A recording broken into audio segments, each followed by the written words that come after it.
How's everyone doing tonight?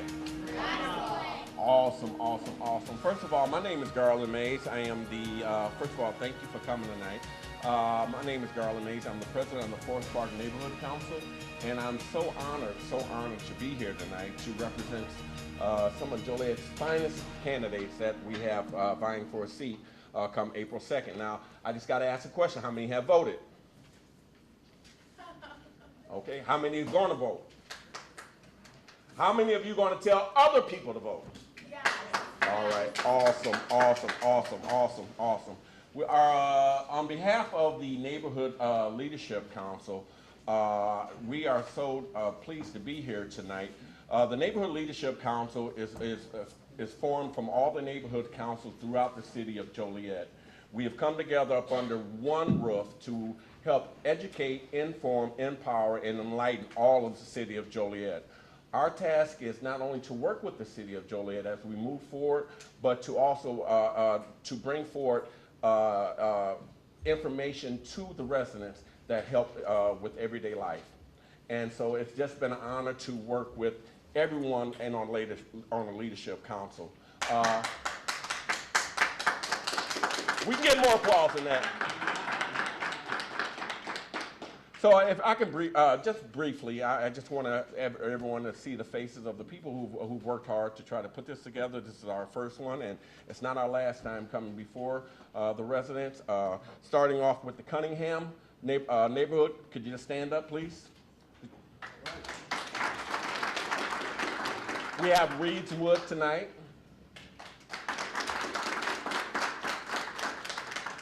What?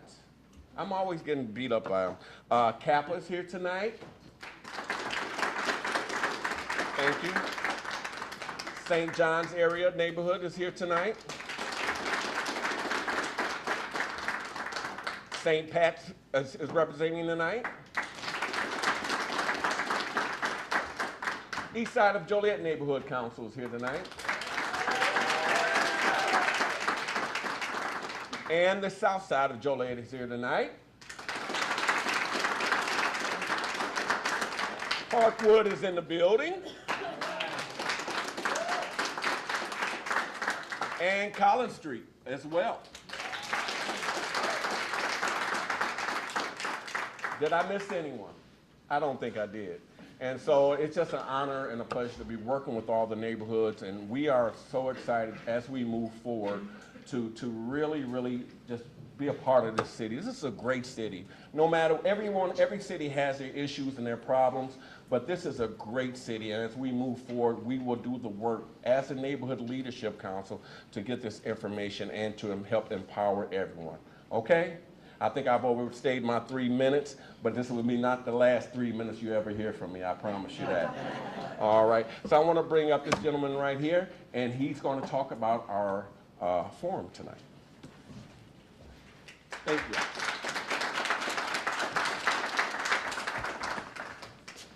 Thank you, Garland.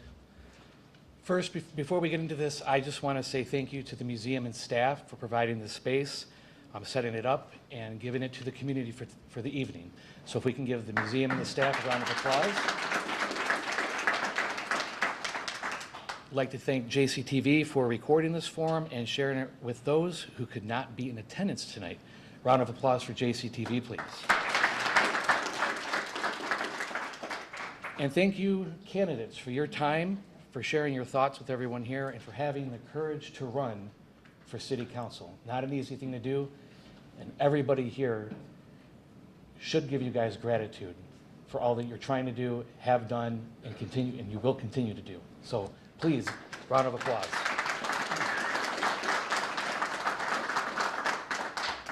A few logistical things. If you have not already done so, please turn your phones to vibrate.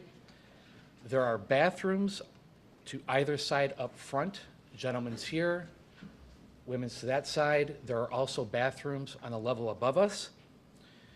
There's a cash bar with water, pop, wine, beer. Please tip the bartender. All proceeds from that bar go back into the museum. And we will have a 5-minute intermission between rounds 2 and 3, which I'll explain in a moment. If you have questions that you'd like to submit for consideration for one of the rounds, there are note cards in the back if you do not receive them. We will start collecting those, and we hope to have all questions submitted before the end of round one. So the format for tonight is as follows. We're going to have opening statements. We'll have 4 rounds of questions. I will describe how each round is different before each starts. And we will have closing statements. Each candidate will have 1 minute to respond per round. At this time, the moderators are going to start the forum with the opening statements. So for opening statements, we're going to start with Mr. Alessio, and then we're going to work down the line much like they do at City Council for voting.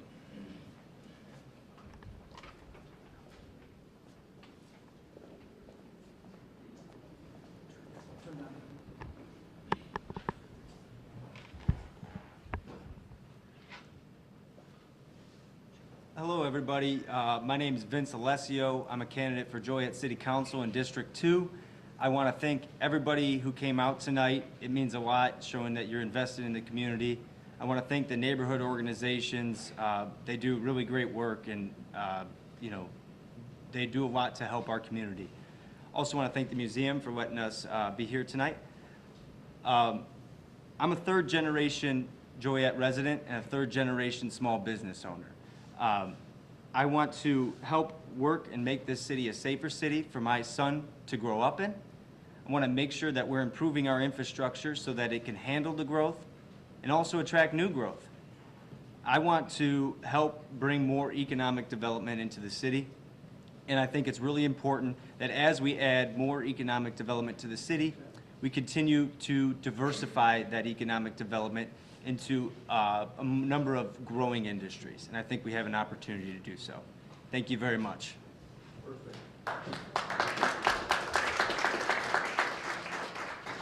My name is Pat Mudrin.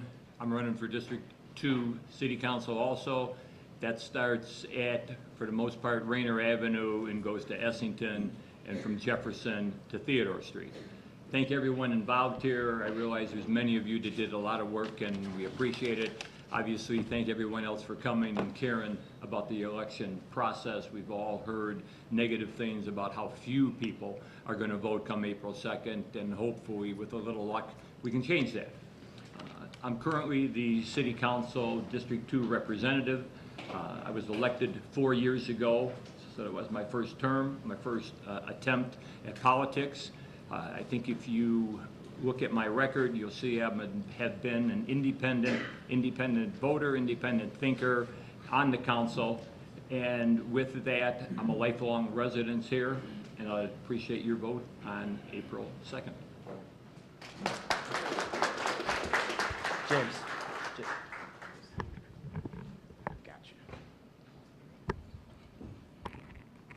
Good evening, ladies and gentlemen. My name is James Foster. I am a lifelong resident, second generation of the Forest Park area.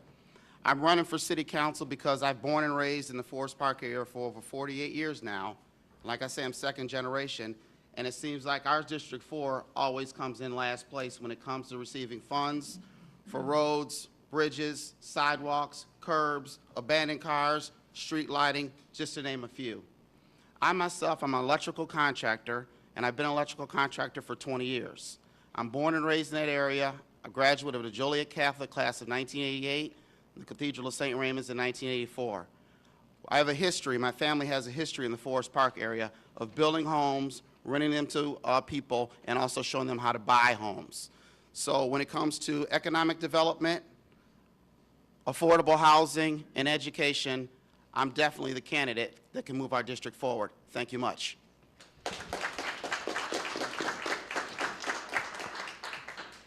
Good evening, everyone, and thank you so much for coming out tonight. My name is Betty Gavin, and I am the councilwoman for the 4th District of Joliet.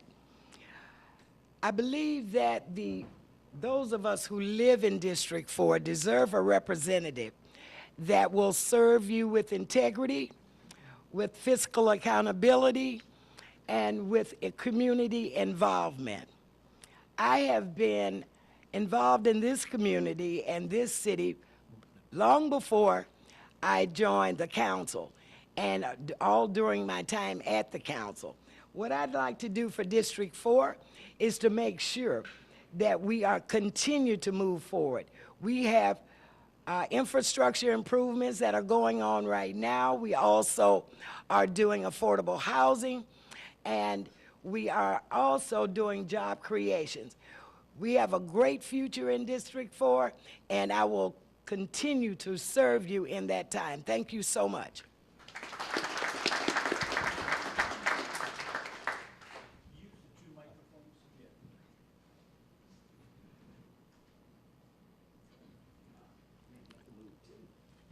Hi. Hello. My name is Damon Stunage. I'm a lifelong resident of Joliet. I graduated from Northern Illinois University with a degree in finance, followed by a CPA. Shortly after that, I went into the military, served as an officer for 28 years, retired as a commander in the United States Naval Reserves. I bring a host of both civilian and military background to this position. I worked in numerous industries and numerous turnaround efforts. I was part of the turnaround effort at the Housing Authority of Joliet in the early 1990s. I was part of the turnaround effort at ComEd's LaSalle Nuclear Power Station as a contractor. I think we have to look at District 4 as a turnaround right now, and I hope to bring my skill set to that to bring about the changes that we require for District 4. Thank you.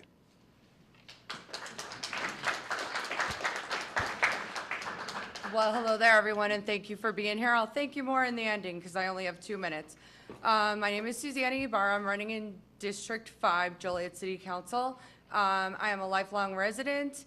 I worked in corporate accounts before I had kids. I was a senior corporate accounts representative representing multi-million accounts on a daily basis. So when I say I'll fight for you, I mean that I'll fight for you.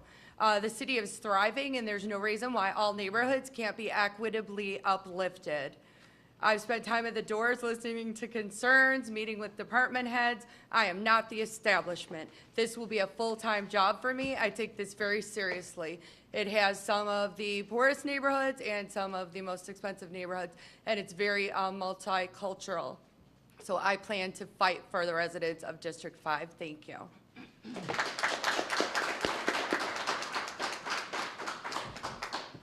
Good evening, everyone. I'm sorry. No problem. Good evening, everyone. Thanks for coming out. My name is Terry Morris. I am currently the District 5 council person.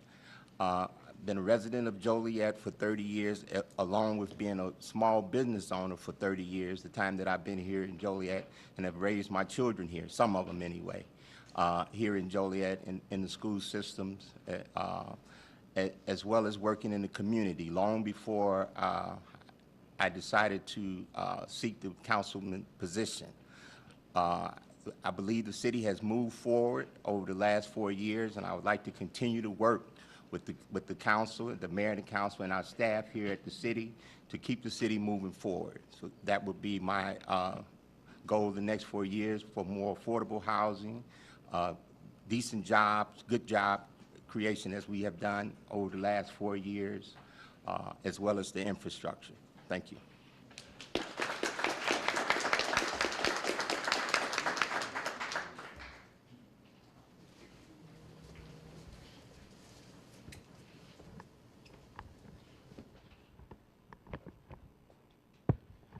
Thank you all for your opening statements. If you do have questions that you'd like to submit, at the conclusion of my remarks, we will come down the aisle, and please hand them off to us. The first round of questions were developed by the neighborhood organizations. We worked together for a few weeks. As Garland mentioned earlier, there's a bunch of us that had input in these questions, so all of these questions are important to the neighborhood organizations.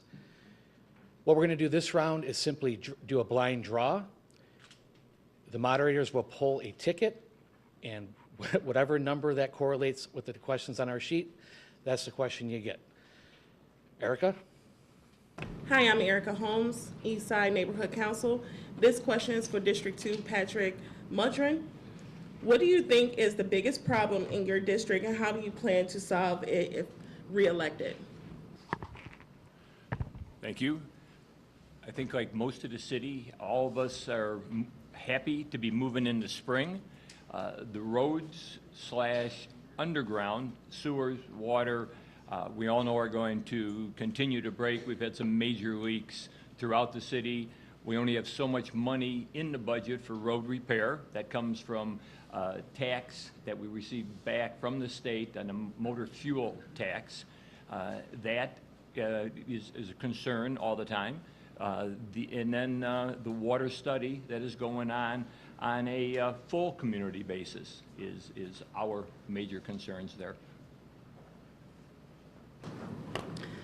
Good evening. I'm Bianca Farkas, and I am with Reedwood. My question is for Mr. Foster. Aside from adding police, what can and should the city do to address crime, especially the violence in 2, 4, and 5? What viable and attainable solutions will you offer if elected? Well, first of all, I think that we all need to recognize that the murders in Joliet have increased, and District 4 is the area that most murders have taken place in the past 4 years. To that point, I would put a police substation in our area. I think the response time for police officers can be better adequate if they're in the area where the crime is actually happening at. Something else that I would do is I would definitely invest more money into the neighborhood-oriented police program, because the officers need to have a one-on-one approach and relationship with the residents of the community. And thirdly, I'd say that we have to give people some jobs. Our neighborhood, I know this is, you're referencing a crime issue, but people are committing crimes because of lack of opportunities. And I think the opportunities that the city has with subcontracting and residents being unemployed can be another avenue to bring the crime levels down. Thank you.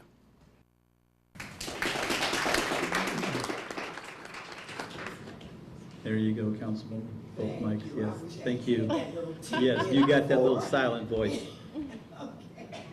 Okay, Councilwoman Gavin, do you think, John Sheridan, by the way, for the Cunningham Neighborhood Council, do you think the city's rental inspection program is adequate to ensure that all rental housing meets at least the minimal standards of safety, security, and livability? Do you support a more extensive inspection program focusing on inadequate and rental property problems? I think that our rental, and thank you for that question as well. I think that our rental inspection program is not quite up to par. The reason being is that we have so many absentee landlords in this area, and we have to do a better job of doing that. Also, I think it requires more staff from the city. City has some opportunities to be able to hire additional staff so we can make sure that all rental properties are of quality standard. We really want our residents to have a decent place to live, affordable. And so I would say that we could do a little bit better in terms of our staffing and getting those rental inspections done, and holding our landlords quite accountable for their properties as well. Thank you.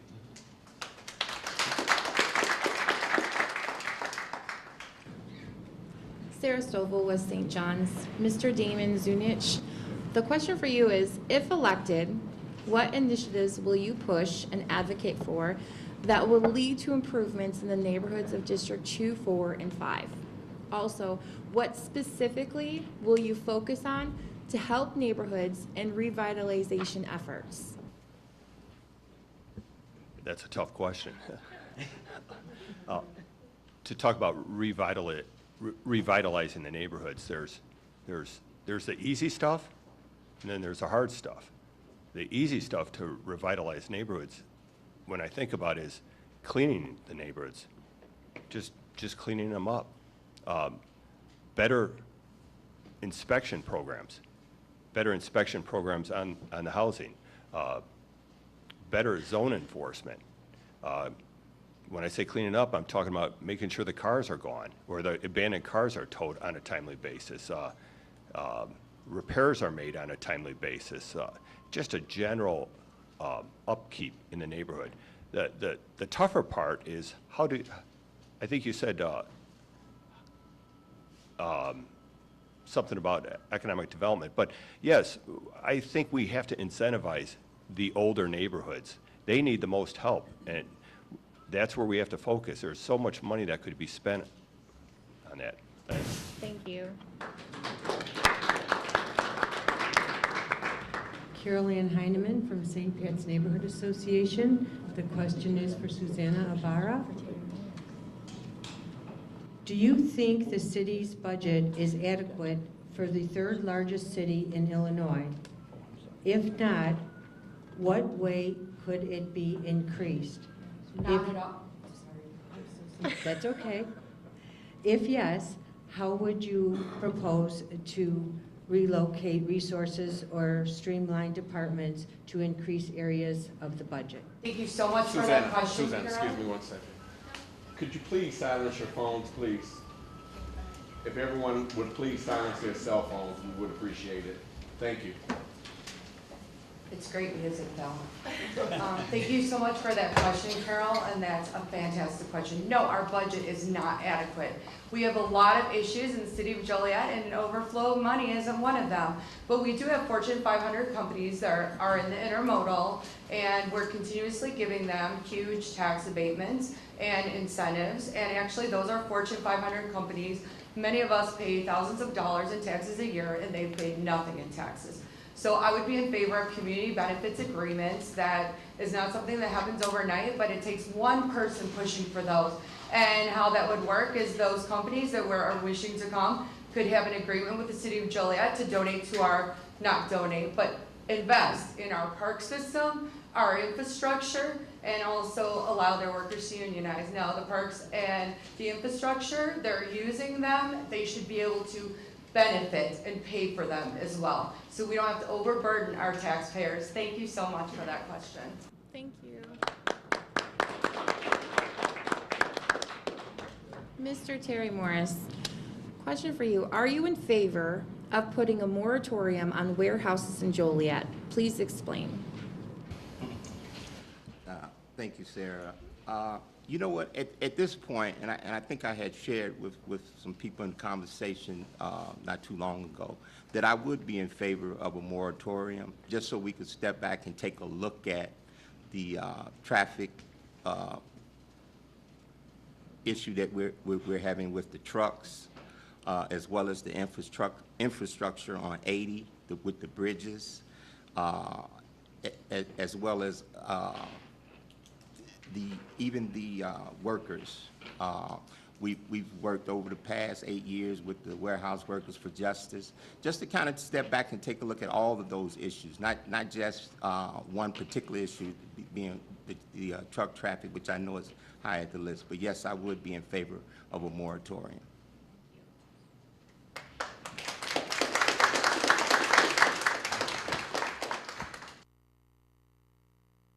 I guess Quinn's sleeping over there. I'll announce round two. Candidates can choose a question. Wait. Oh, we got one more. I was asleep. All right, question number 2 for Vincent. Got the mics? The entrance corridors into the city from Crest Hill, Lockport, multiple exits off of Interstate 80 are in a dilapidated state. These thoroughfares create a first impression for tourists and visitors. What would you do specifically, propose to do to rejuvenate the entrance corridors into the city so that the first impression of the city is one is thriving and redeveloping? Thank you very much. This is an issue. We do run our business out of Rockdale, so I get off at the Center Street interchange very, very often. And to be honest, you know, I love Joliet, but when you get off at that interchange, it's not a very attractive place. It doesn't look like a very nice community. And I know the previous council worked with the state spoke with the state about cleaning up those areas, and we had been told that they're state property. What I think we need to do is work with the state and provide our own source of funding, because I think it's very important that we, as people drive into our town from out of town, maybe it's the first time they've ever come to Joliet, show them exactly what type of community we are. You know, our neighborhoods are beautiful. Our downtown area has some of the greatest culture in the entire state, and I think those corridors should be representative of the type of city that we are.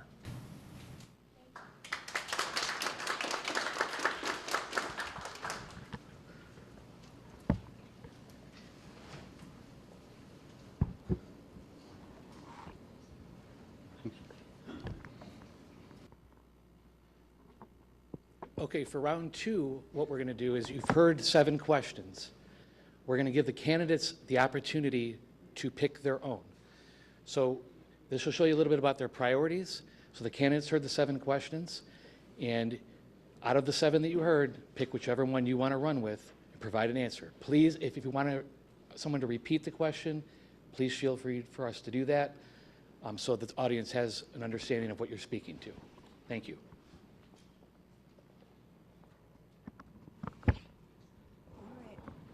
Mr. Mudron, what? We're rotating? Oh, then I guess we're going to start with Mr. Foster. Yeah. Yeah, that's right. Start with- Yeah. Yeah, okay. Yeah. Yeah, no, you're right, you're right. Yeah. You're right, somebody misinformed me. Yeah. Mr. Foster. So, Mr. Foster, if you had, which question would you like to elaborate on? I think that I would like to elaborate on the question regarding the ramps and the interchanges.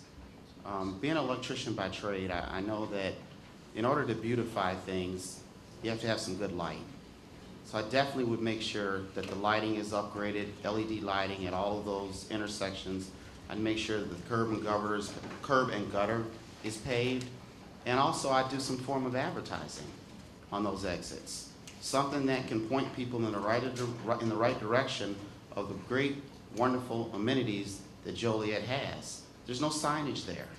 There's nothing there. There's just signs. There's just I-80 signs and red lights. And if we advertise at those locations and the amount of traffic that comes through those locations, that can only enhance the businesses and bring more revenue into the city. Thank you.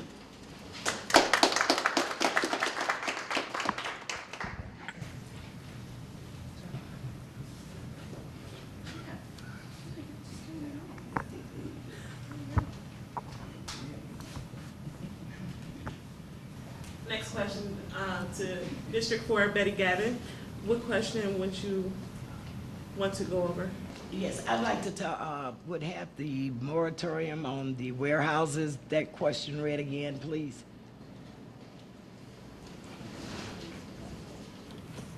Are you in favor of putting a moratorium on warehouses in Joliet? Please explain. Yes, I am. I would be in favor of that, and the reason why I would be in favor of that is most of the warehouses we have right now are unoccupied. So once we can get the occupied warehouses, I think we need to slow it down, pump our brakes just a little bit, and make sure that we are filling the ones that we already have. Thank you so much for that question.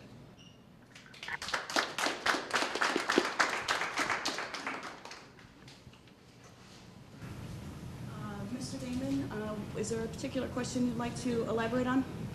Yes, I'd like to go back to that, and if you could repeat it, on the entrance corridors? The entrance corridors to the city from Crest Hill, Lockport, and multiple exits off Interstate 80 are in a dilapidated state. These thoroughfares create an impression for tourists and visitors. What do you specifically propose to do to rejuvenate the entrance corridors into the city so that the first impression of the city is one that is thriving and redeveloping? Okay. Our corridors they're awful. Everybody talks about that, and it is all about the first impressions. You look at Theodore Street, for example, from Plainfield Road all the way to Broadway. On one side of the street is Crest Hill. It's clean. On the Joliet side, it's filled with trash. I'd make a call to the Ray Solomon from the city of Crest Hill and say, hey, Ray, how do you take care of yours so well? I'd go down to that area around McDonald's and ask, maybe call John Girl and say, John, who at the Forest Preserve is responsible for, I think it's Teal Woods? It's filthy. Then I'd go I'd have the city manager reach out to Pat McGuire and say, you know, we need to take care of 80. It runs right smack dab through the city. Let's develop a public-private partnership and have it funded by IKEA, Amazon, Dollar Store, and Navistar, and to take care of the roads. Thank you.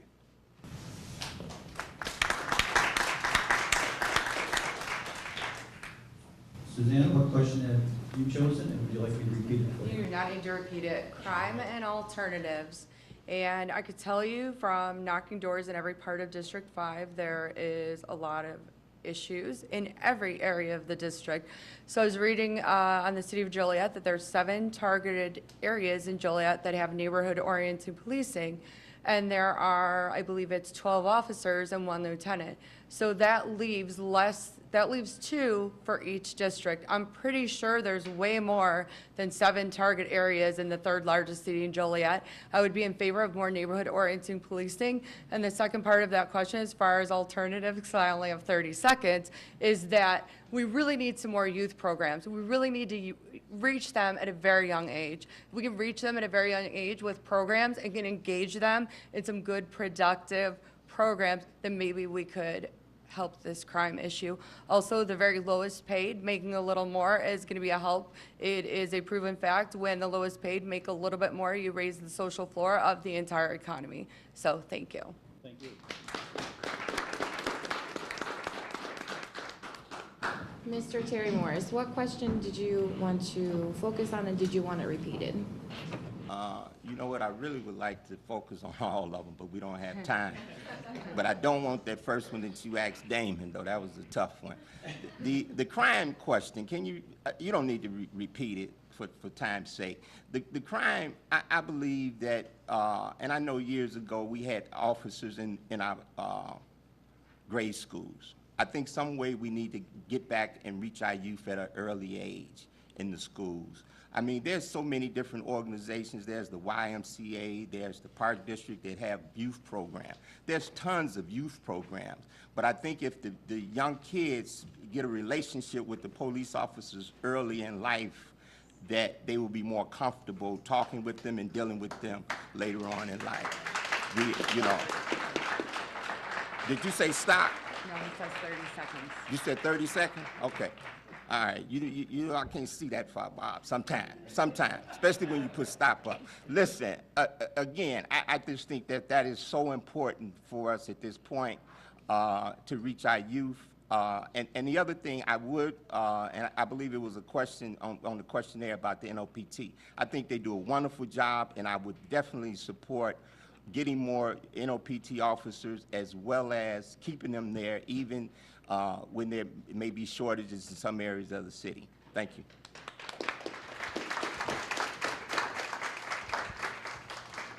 This is for Vincent Alessio.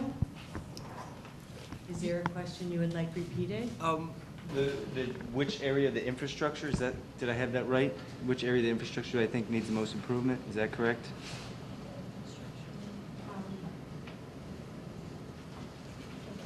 Which one did you? No, I answered. Infrastructure. Yeah, I do he answered the infrastructure one. Oh, I don't really, I mean, I guess, I don't know. Okay.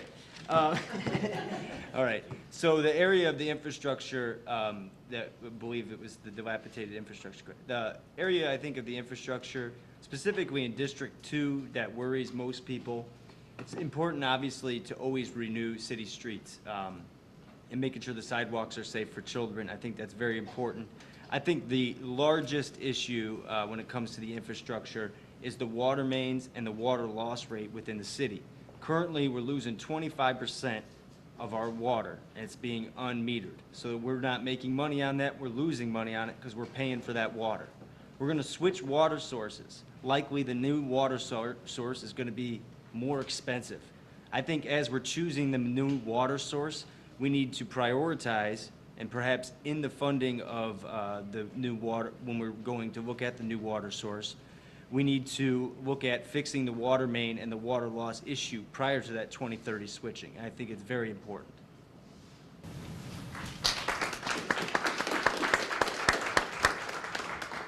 Mr. Pat Mudron, did you have a question that you wanted to focus on and anything repeated? No, I don't need to repeat it. Sure, I'll take the rental situation. So remember, the city council sets policy that the city manager carries out the daily activities of. With that stated, more government or increased government tends to eliminate the competition out there. Today, we have two major groups working well together. So we have a realtor group that understands what the issues are, and as I see it, it's not the local realtors, it's those that don't live in the area or don't have a manager in the area to take care of the property.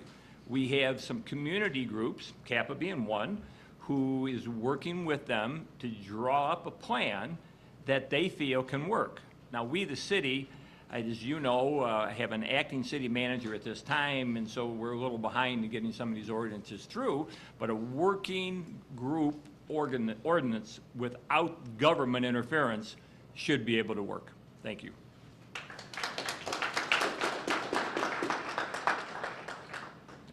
Yes, it's done. We're going to take a 5 to 10 minute break, so if you want to get some refreshments, use the washroom, step outside.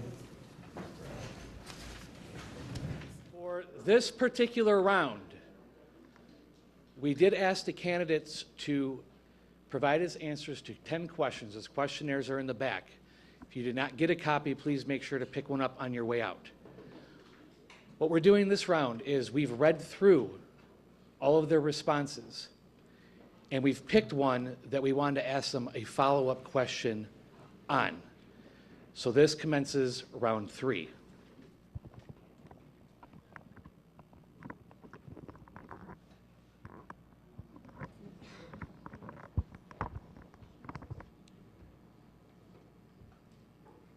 Councilwoman Gavin, we're going to start with yourself. And on question number 5 in the survey, it asked, many citizens believe that revenue generated from gambling sources should be earmarked for projects. Yet, it continues to be included as part of the general budget. What is your view?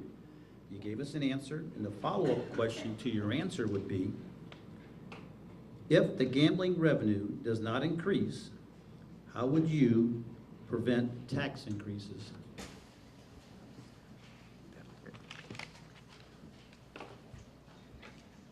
So if the revenue did not increase, how would I Prevent a tax increase. a tax increase? Correct. Okay, the way I would prevent a tax increase is doing private, public-private partnerships to add revenue streams to our budget. I would certainly take a hard look at what the actual budget is. Sometimes we have to sharpen our pencils on that and to find additional funding. But to look for additional revenue streams through increasing businesses or bringing some type of additional revenue. You know, when the city was on the verge of somewhat circling the drain, we had to switch revenue streams. And so we now began to look at other opportunities in the community and outside of the community to increase that revenue stream so that taxes will not be increased for anyone. Thank you.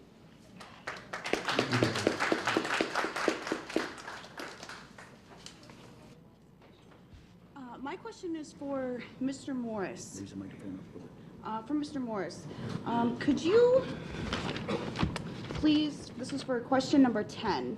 You listed one of the 3 liabilities to Joliet in the Joliet school system. You also stated we have a good school system, but the city should work closer with the school administration and school board to enhance the Joliet school system. Please clarify your answer and what area of concern would you first address?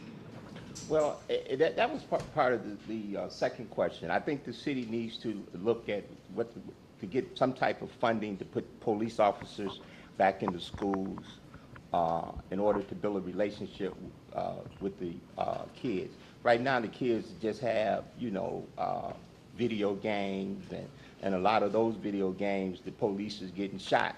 So they need to see a different perspective of policemen. I also think that in a lot of other larger cities, the city funds the school district a little different, I believe, I know than we do here. And I believe that would help if it's with equipment, if it's with staffing. A couple months ago, I had the honor of visiting Thompson School, an alternative school. And that school staffing, there's probably over 50% of African American men working with the kids. And it just makes a difference when the young men see an older man, oh, I'm supposed to stop, an older man working with them. Thank you, I'm sorry about that.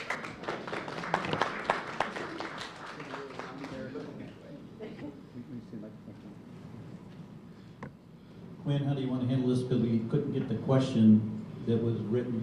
Damien was the next person after my question to Betty. We couldn't get that question to one of the 10 to follow up.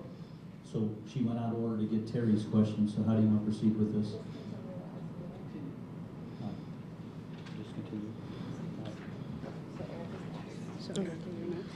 This question is for Susanna Ibarra. You answered question 2 on our questionnaire. Route 59 has exploded with economic development, and there has been discussion about a potential new development near Interstate 55. Yet the main commercial streets in District 2, 4, and 5, especially east of Infantry, are lacking destination businesses. How would you push for and follow through on making economic development a priority for commercial streets in these districts? What options are viable in your view? Would you consider TIF and SSA as part of a solution? Your answer was, I would treat my city council position as a full-time job, and I would use that time to pursue all options, to take meetings, and to study all numbers to bring more investment in our commercial streets. So our follow-up question with that is, how could you elaborate and could you give more comprehensive plan of action regarding that question? Yeah, look, I'm a very motivated person and I'm a strategist. TIF districts are to be brought to areas that need revitalization. And there are a lot of areas in Joliet that need revitalization, but I'm probably the most motivated person, maybe in the city of Joliet. And I would have those meetings, I would do the research. We don't have enough, I don't think we have enough destination businesses here in Joliet. And even the riverboat gambling, for instance, had a really nice entertainment venue that now is no longer there, and I would go on a weekly basis to go and hear bands. So there are a lot of different things that we could do to revitalize. TIP is one of them, but those are for areas that are economically shown in a downswing. But I'm motivated. I would do whatever it takes to make it happen. Thank you.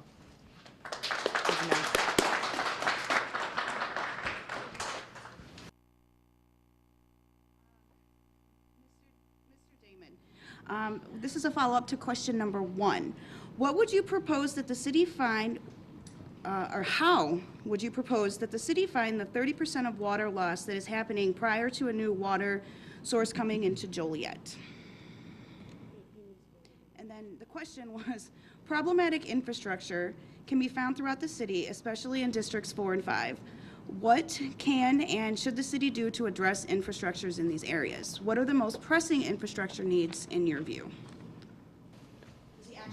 Right, and could you repeat your question? Yes. How would you propose that the city find the 30% of water loss that is happening prior to a new water source coming into Joliet? You're asking how would I propose the city find the almost 30% loss? Correct. Is that what you're? That's what my question says, yes. Well, that's what I think everybody's trying to find right now, is why is the city losing 30%? I can see big losses through all the water main breaks, but I think that's for everybody. That's the general concern everybody has, and we need to find out where that 30% of the water is going.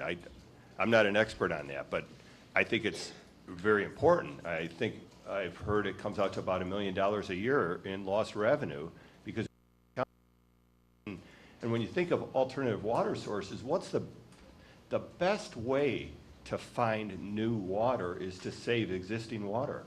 Ask any parched community out west. Conservation is so important in this arena, and we got to really think about that going forward. But again, I want to stress that's very important prior to us going out and getting another water source, although I applaud all efforts to do so. Thank you.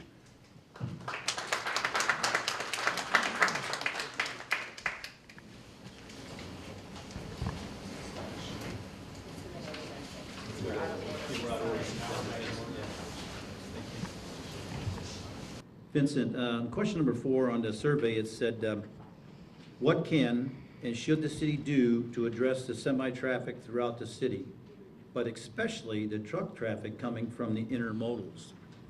Follow-up question to your answer for that question would be, you mentioned truck enforcement and trucks following rules. Can you elaborate on how you would enforce this? Well, I think first of all, I do believe we have a dedicated truck enforcement unit currently.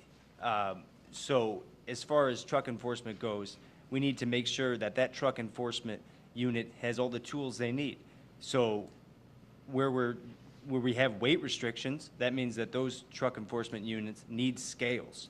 From what I understand, well, we need to have scales so that we're making sure the trucks are following the weight guidelines.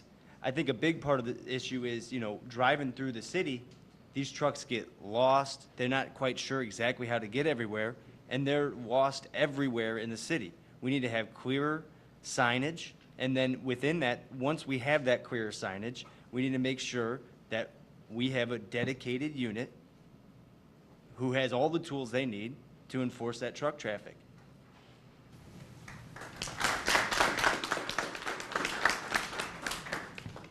Mr. Pat Mudrin, your question was the Route 59 has exploded with economic development, and there has been discussion about a potential new development near Interstate 55. Yet the main commercial streets in Districts 2, 4, and 5, especially east of Infantry, are lacking destination businesses. How will you push for and follow through on making economic development a priority for commercial streets in these districts? What options are viable in your view? Would you consider TIF, SSAs as a part of your solution? And then you did answer that with, I will continually to work with the economic development team. The follow-up question is, Mr. Mudrin, would you think the TIF or SSA part, or you didn't answer the TIF or SSA part of the questionnaire, so would you consider a TIF, which is the tax increment financing, or an SSA special service area, as a part of the solution? Okay, so as mentioned, as a city council, we set policy. This city of ours is a major corporation. We have a budget of almost $300 million. We have 10, 12 department heads that are educated in their area with staff underneath them. So before I came to this meeting tonight, there was an economic development meeting at 5 o'clock. In that, Steve Jones, who's our economic development person, gave us the report on what they are working on and what new businesses have come to the area. One of them is the downtown TIF district, which wasn't spoke about here.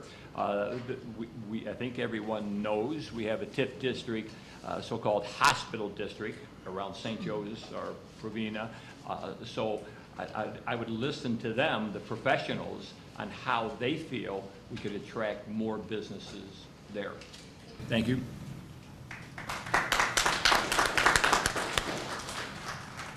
Mr. James Foster, The question that we will be following up is, many citizens believe that revenue generated from gambling sources should be earmarked for projects, yet it continues to be included as part of the general budget.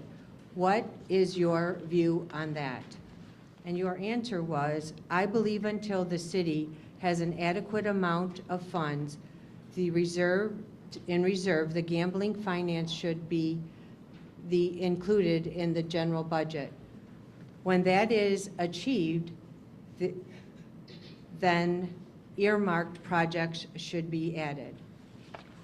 The follow-up question to that is, to clarify, do you agree the gambling finances should be included in the general budget or earmarked projects? I think my response to the question kind of it's actually twofold, because it's just like all of our households. When we get money in, we take care of the things that are most important. The budget has to be a top priority. So if there's areas of the budget that are lacking, then we're going to go to that other money that's earmarked for something else to supplement something that is more of a dire need. But if I believe that right now the city of Joliet has a $52 million surplus in reserve, I should say, a reserve. And I believe that that is enough that now we can use the gambling money to be earmarked for certain projects. But if we don't have that reserve, we're going to take that gambling money, which has been happening. But I think, to reiterate the point, that we are at a point now where we have a surplus and that the money should be earmarked for special projects. Thank you.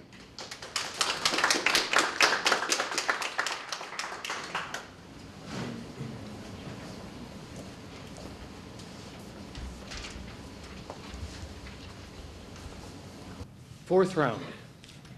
In this round, we asked everyone in here to submit a question, and we had a team over there that vetted those questions, and we took like questions and combined them. So we tried to pick a cross-section of questions. If we did not pick your question, please do not take it personally. We just wanted to make sure that everyone in the audience and those who could not be with us had the largest swath of questions to hear from the candidates on. So I believe this round starts with Mr. Stunich.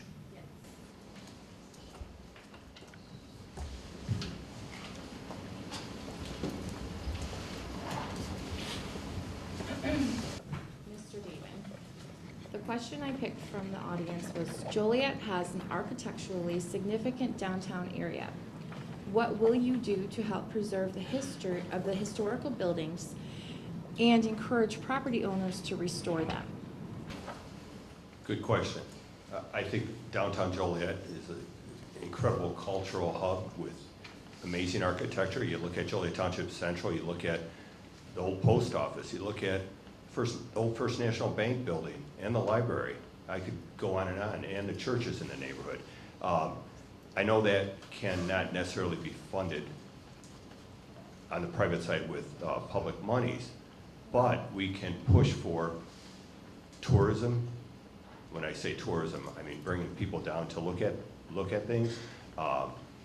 We could push for the, how do I want to say it, the other grant money to help assist with that. And just with the right cultural history, with the right beauty down there, it's going to attract a level of talent and people to want to live in the area. There's always that demand. There's always that group that wants the cultural history of a community and the beauty of it. Thank you.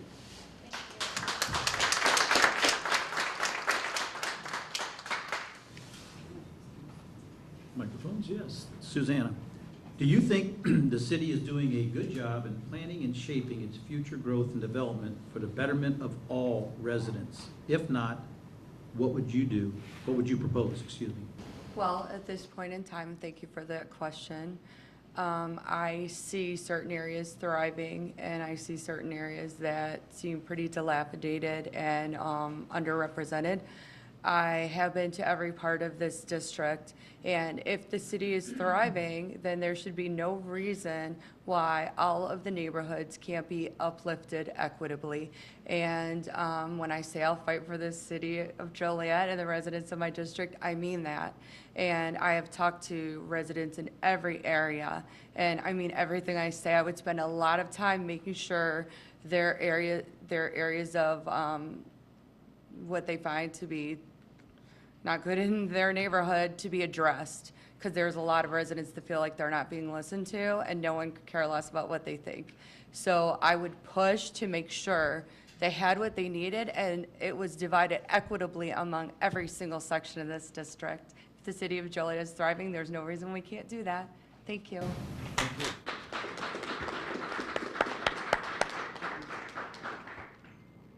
Mr. Terry, is there a 10-year plan for the old prison? And if so, how would you fund it? A 10-year plan. If there, you say if there was one, how would I fund the plan? I think that what has been done over the last year or two with the private, city and public and private partnerships, I think we need to continue to look at that for the funding.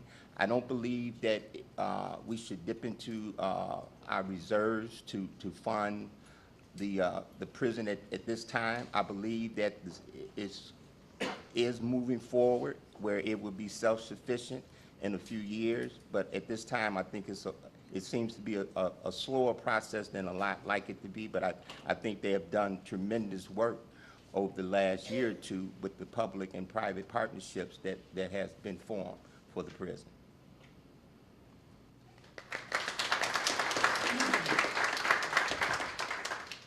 This question is for Vincent Alicio.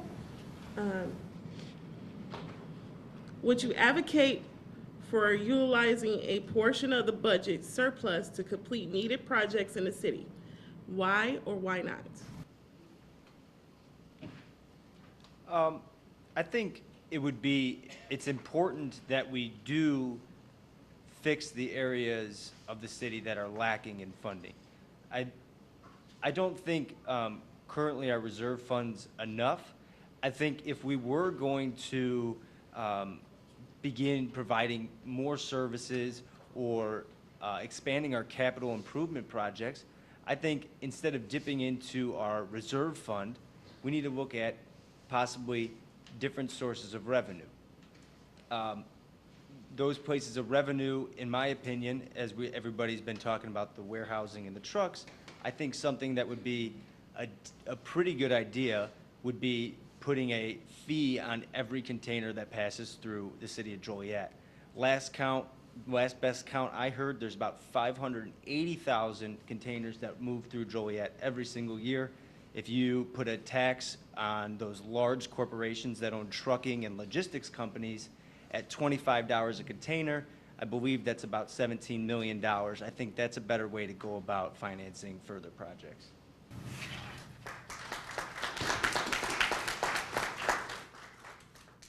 So my last question is for Mr. Pat. Why don't we see our council person in our neighborhood sometimes to talk about or talk to and ask questions about what is happening in our specific neighborhood? I think that question is misstated. That was stated at the city council meeting a month ago, and the three at-large individuals spoke on the number of meetings they go to. I do not go to meetings outside my district, not because I don't want to, it's just a matter of time, but I make as many neighborhood meetings and am accessible to any of the neighbors or individuals. I do have my own business. I have my cell phone on my cards, and anyone that would like to talk to me, I make sure I'm available for them. I think the current city council, no one misses a meeting on any regular basis and is available to all of the community.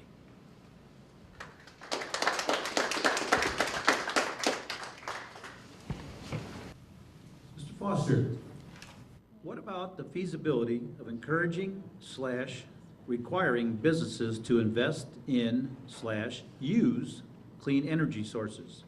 For example, placing solar collectors on the roofs of these very, very large warehouses? I'm a firm believer, first, thanks for the question, but I am a firm believer in renewable energy. It's interesting because the other night my sump pump went out, and I had to change the sump pump out. And I looked at that water down there, and I was like, wow, this is getting pumped outside on the ground. And I recalled when I worked in Chicago at the Humboldt Park Library, and they had a very large storage container tank that caught the rainwater. It's like a rainwater harvesting program. And all the water that came down off of the roofs went into this big tank, and it was filtered back out and used to water the lawn. And I had a brainstorm, and I was like, wow, what if we gave the homes in Joliet this opportunity and gave them an incentive? It would speak volumes to the water that we're lacking. Thank you.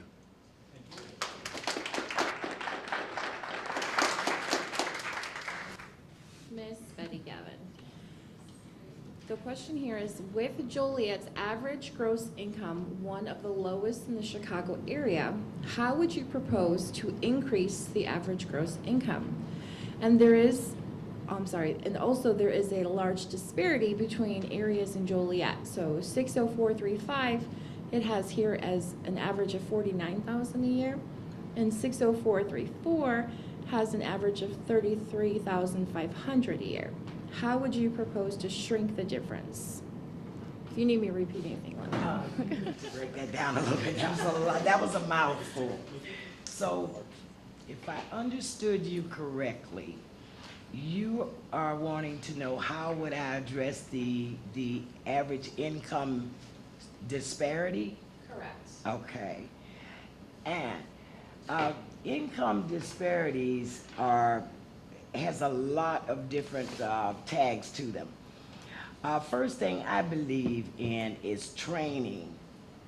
And when we look at the training of, now see, I'll never get all of this out in 30 seconds. But training is a key piece. Opportunities for advancement in education. We have one of the best quality education units in our state here in Joliet. Opportunities for training. A lot of people hands-on training. So to leverage the outcome, and I know I couldn't get this all out, but at the end of the day, it's all about education and training.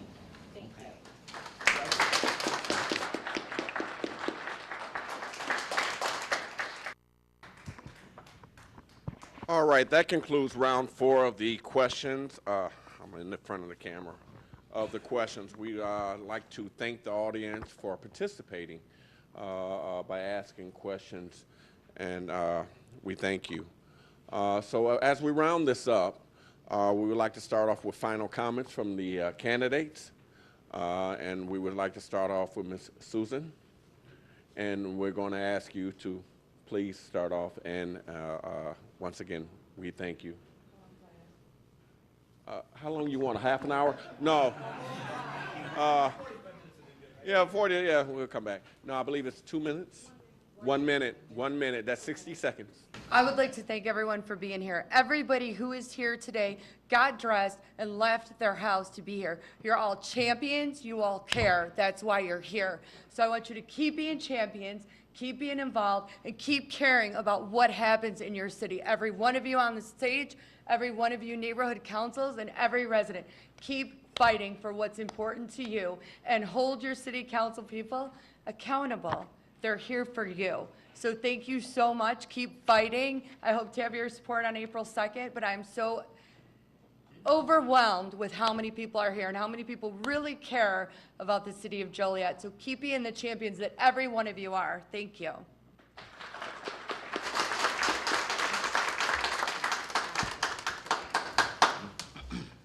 Thank you all again for coming out. You know what, I really means a lot to see you all out here. We need to continue to support our neighborhood organizations. We need to tell our neighbors, you know, to come out. They don't have to come out every month. if they can't, I know people working and things like that, but I think it's good, for the support to show in unity. 8 years ago, I said I would be a voice for the residents of District 5, and I believe I have done that for the past 8 years, and I will continue to do that in the next 4 years. So on April 2nd or sooner, as Garland said, I would like for your vote and support. Thank you.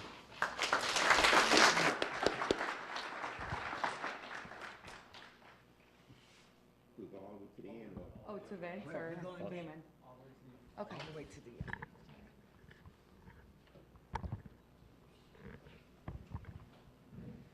I just want to conclude by saying thank you to all the people that I've gotten to meet, the people with the neighborhood organizations, and the many residents I've spoken with on the phone and when I've knocked their doors. Politics is really ugly. People don't like it. But I've really enjoyed meeting so many of the residents in District 2, and actually residents who I've met from outside the area. I found it valuable for me, and I really appreciate everything everybody's done. I want to, like I said at the beginning, I want to continue to fight to make the city safer. I want to make sure that we're bringing responsible and diverse development to the city. And I also want to make sure that we're improving our infrastructure so that we can meet the challenges facing us, as so many have been affected by. Thank you very much for coming out, and go vote on April 2nd, hopefully for me. Thank you.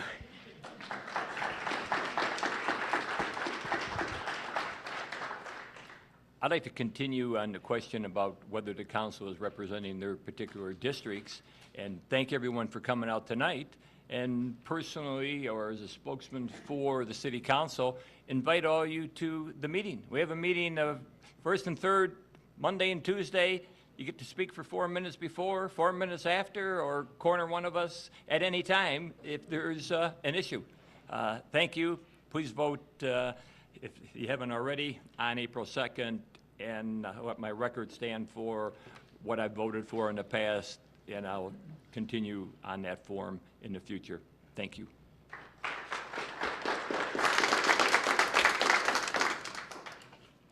Yes, I'd like to also thank everyone for coming out this evening, and I look forward to your vote on April the 2nd if you stay in District 4. Those of us who live in District 4, or even if you go through our portion of the district, you recognize the dilapidated streets, the street lights, the cars that sit for months and months at a time. You notice people in your community that are using our tax dollars that don't employ people in our community. I'd be willing to have those individuals start up a mentoring program for our youths to teach them. We need to find a way to keep the money in our community. I don't know about the rest of Joliet, but I can speak to my area. We still don't have curbs. We don't have sidewalks. This has been a lifelong problem since I've been there for 48 years, and my parents went there in the 60s.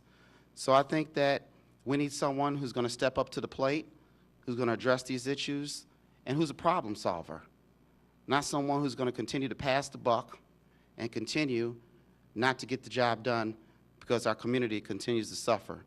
So if you want someone that's going to get that job done and get it done right, I'm your man. Thank you much and have a good night.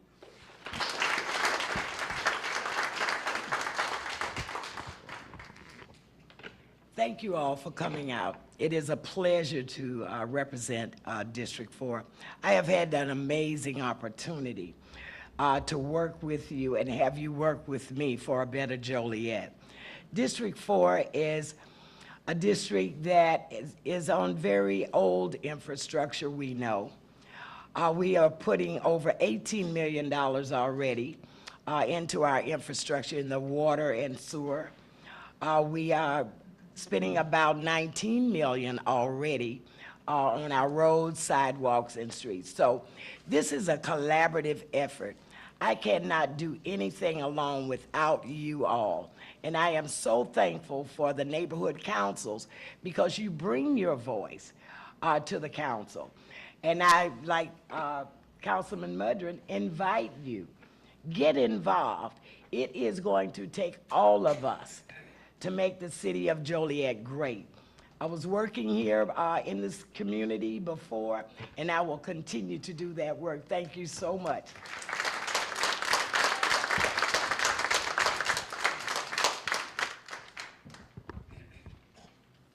And again, I'd like to acknowledge everybody coming out here tonight, and I appreciate the opportunity to speak before you.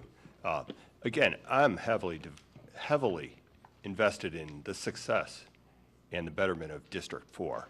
I've put a lot of money in here. I've lived most of my life here. I believe in Joliet. I believe in District 4, and I believe it can be better.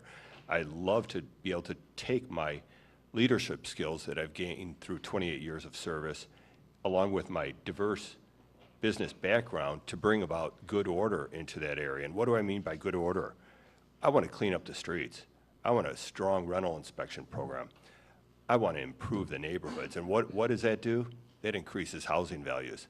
That makes that area more livable. It makes it better. We all prosper under that. Thank you for, and please vote on April 2nd to elect Damon Stunich. Thanks.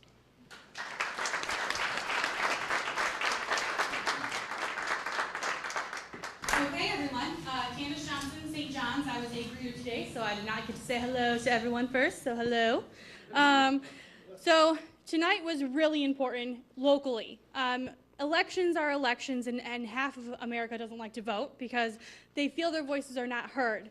But tonight, this proves that our voices matter, and what we feel is needed in our community matters. I encourage all of you to go out and vote. I'm gonna go over. I encourage all of you to go and vote on April 2nd. If you have not already voted, and polls are open currently at the city clerk's office. You guys can go down there during the daytime, anytime. Take a neighbor with you. Take 5 neighbors with you. Do a carpool. Figure it out, because we need more Joliet residents to vote. We have a huge population. We have 140-something thousand people, 50-something. Like, not even half of them vote. I think we can make a little bit better of a dent this election. I do want to thank all of our candidates for coming out. I know it was 2 hours, way longer than you thought. I apologize, but it was needed, very much so. I would like to thank all of the neighborhood organizations that worked together on this. For a little while, we were not really being nice to each other. We didn't really like each other, but it's okay, because we came together. We came together and kind of kicked butt, even though we were a little sloppy. It's okay. And we got a great forum tonight, a wonderful forum. So I want to thank all of you. You guys are amazing. Reach out to your neighborhood councils. Neighborhood meetings are only once a month. They are only an hour out of your time and 30 to 31 days. I am sure that you can bring some water. Most places might actually feed you. St. John's will feed you. So if you live in St. John's, we will feed you. We have lots of food. I like feeding people. I'm a feeder, so just come hungry. In the back on the tables, there is a wonderful piece of paper. It says that we want you. On the back, it has all of the neighborhood councils that we knew of, the locations and the times and the dates. It has all of the meetings on it. We encourage you to attend. We encourage you to go to council meetings, because we have a table in the back with our name on it and our specific chairs, but otherwise, the whole room is open to citizens that you guys are more than welcome to go to. Thank you guys, all of you, for coming out. Really appreciate it. Good night.